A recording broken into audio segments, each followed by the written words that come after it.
kan untuk memutuskan seluruh persendian, seluruh urat di setiap pergelangan ataupun sendi-sendi tubuh.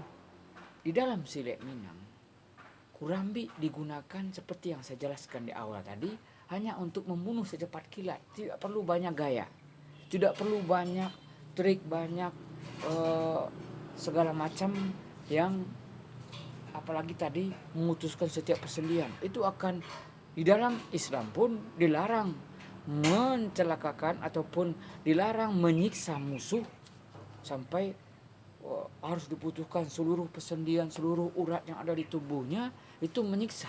Sedangkan di dalam Islam diajarkan kalau engkau dalam peperangan membunuh musuh itu secepat kilat, musuh sudah tewas. Dan kita pun di Minangkabau menggunakan prinsip itu. Jadi tidak menggunakan berbagai macam teknik gaya yang istilahnya bagaimana membuat indah. Tapi untuk pertunjukan silahkan dipergunakan seperti itu.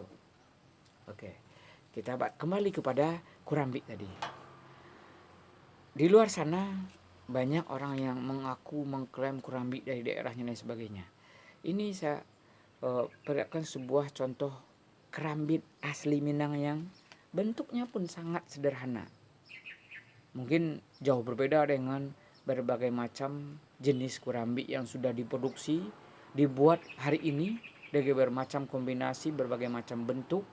Ya, dia sangat sederhana.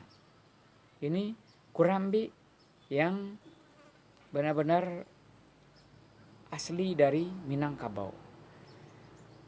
Sejarahnya kurambi ini ditemukan di tengah hutan. Kebetulan dulu saya dari kecil, dari belum sekolah SD, ya sekitar umur 5 tahun, sudah sering ikut dengan orang tua, dengan bapak saya pergi berburu ke hutan belantara. Pada waktu saya masih kecil tersebut, sekitar lebih kurang 35 tahun yang lalu, kurambi ini ditemukan di tengah hutan.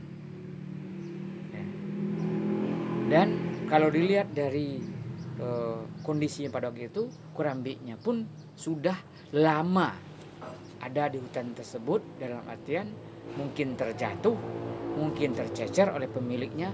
Kurambinya sudah lama, kelihatan dari bentuknya, dari buatannya, dari karat yang ada di